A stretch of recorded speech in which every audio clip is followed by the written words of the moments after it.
They told you the first president of the United States was George Washington. They carved his face into stone. They printed his portrait on currency. They wrapped his image in myth and called it destiny. From elementary school classrooms to marble monuments in the Capitol, the story was simple, polished, and final. America began under Washington. But what if that story was not the whole truth? What if the very foundation of American leadership was built on a quiet erasure? What if the first president was not the man on the dollar bill, and the truth was deliberately compressed into a footnote so small that generations never saw it?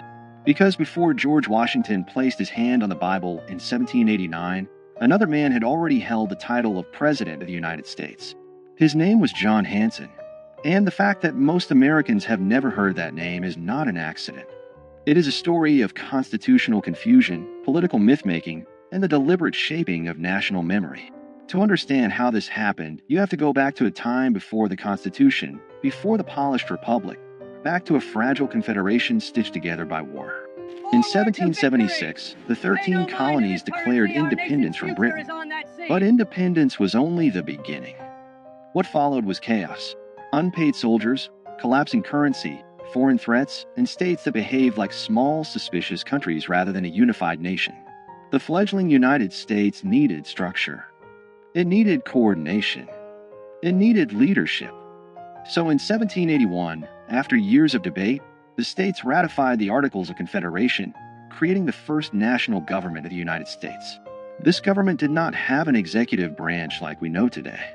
There was no powerful presidency, no cabinet, no centralized authority commanding armies or vetoing legislation.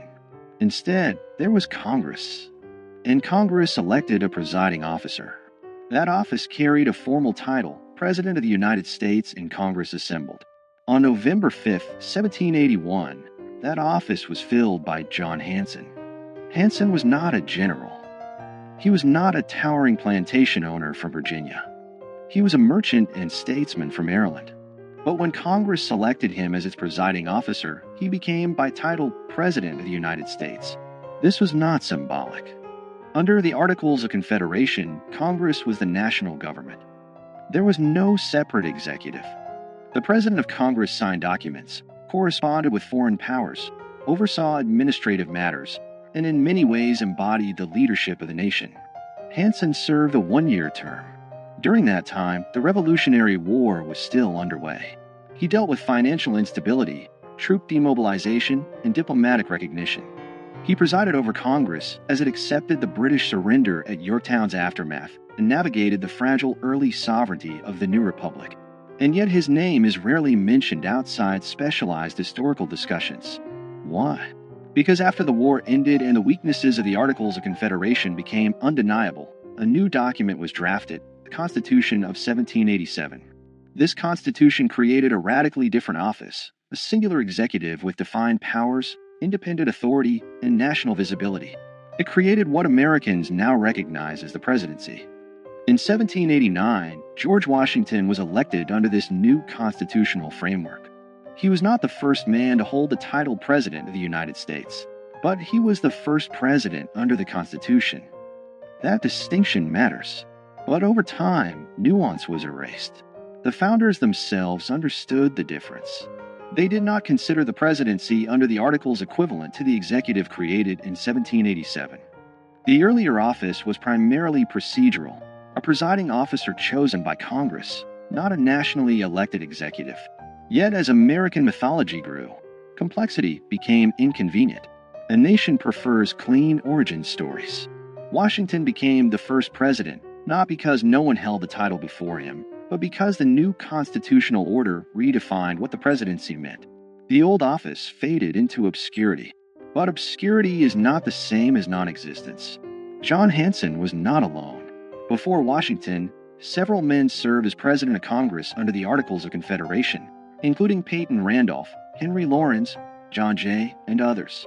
Hanson's distinction lies in being the first to serve a full one-year term after the Articles were fully ratified by all 13 states. And that ratification detail is where the controversy lives. Some historians argue that because Maryland was the last state to ratify the Articles in 1781, and Hanson was elected after that ratification, he was technically the first president of the fully unified United States government. This claim has been amplified in certain circles as proof that Washington was not the first president.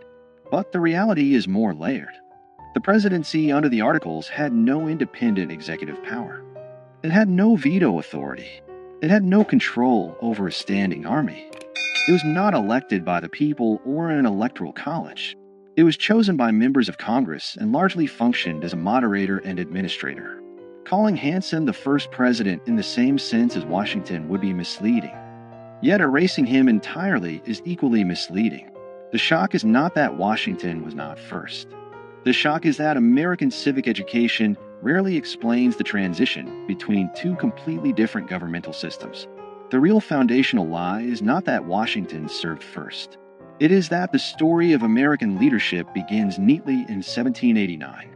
It does not. It begins in confusion, experiment, and fragility. During Hanson's presidency, Congress established Thanksgiving as a national day of observance in 1782.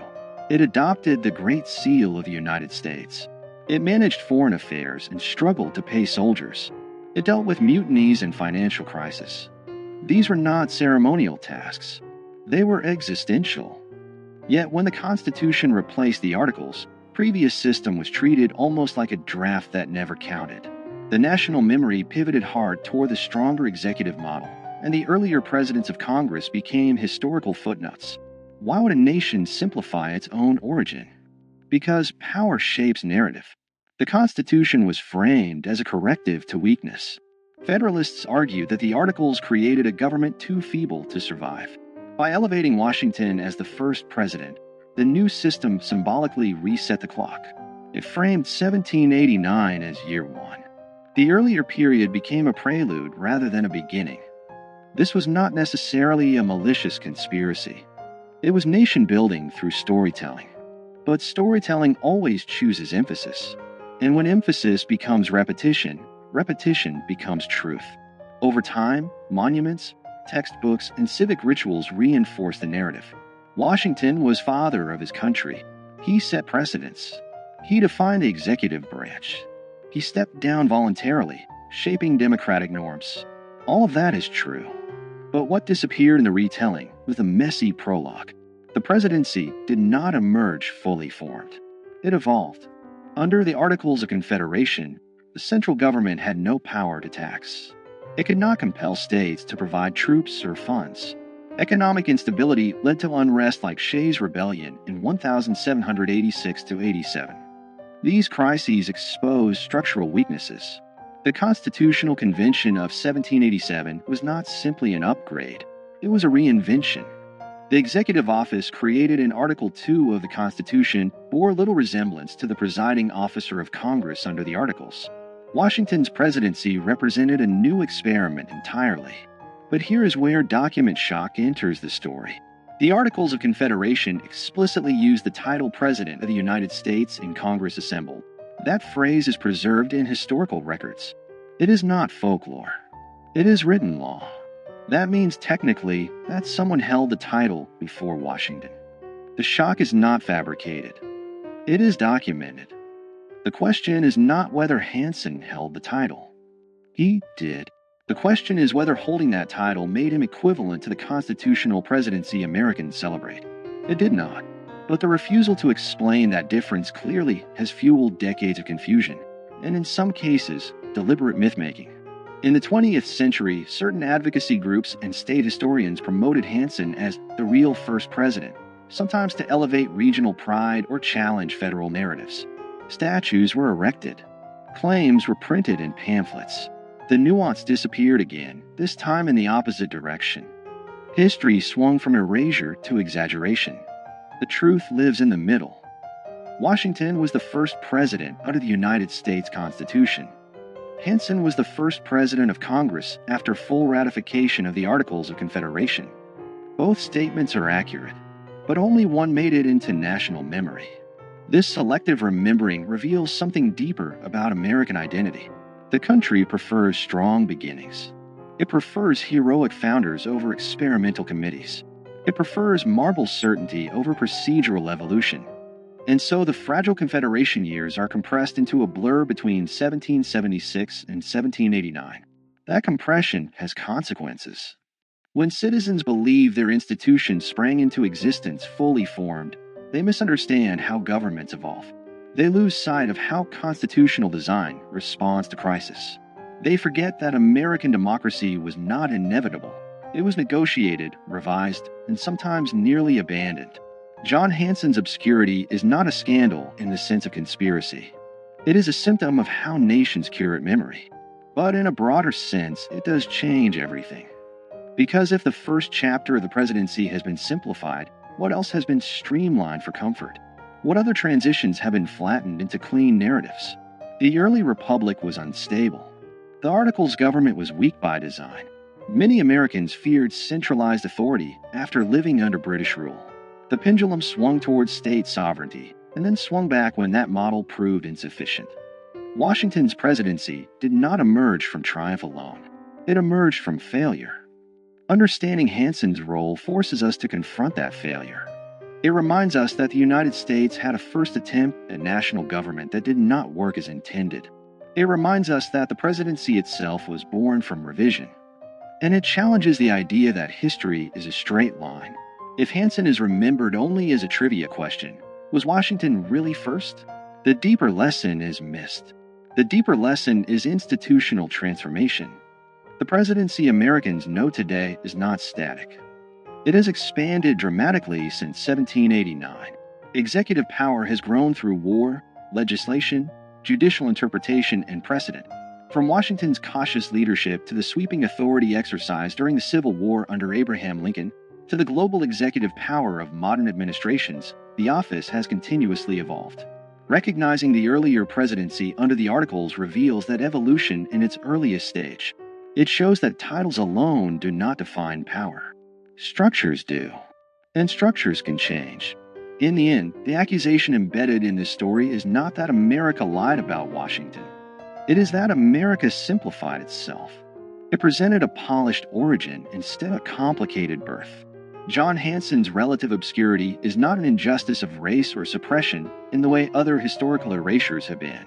It is a reminder that institutional memory is selective. But selective memory shapes civic understanding.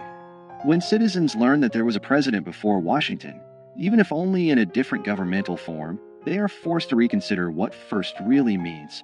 They are forced to look closer. And when people look closer at their foundations, they often discover cracks, not fatal ones, but human ones. That discovery does not weaken democracy. It strengthens it. Because mature nations do not fear complexity. They embrace it. America's first president was hidden, not in a secret archive, not in a burned document, but in the quiet margins of a transitional government that did not survive. And understanding that hidden chapter changes everything about how we see beginnings. It reveals that power is defined by structure, that titles can shift meaning, and that national memory is shaped as much by storytelling as by fact. George Washington remains the first president under the Constitution. John Hanson remains the first president of the United States in Congress assembled after full ratification of the Articles of Confederation. Both are true, but only one became legend. The question is not whether Washington deserves his place. He does. The question is whether we are willing to tell the whole story. Because the moment we admit that the presidency had an earlier form, weaker, different, experimental, we acknowledge that America itself was once uncertain, unfinished, and fragile. And that realization changes everything. It reminds us that the nation was built not only by giants carved in stone, but also by administrators whose names faded when the structure they served was replaced. History does not always erase with fire. Sometimes it erases with simplification. And sometimes the most powerful revelations are not about scandal, but about structure.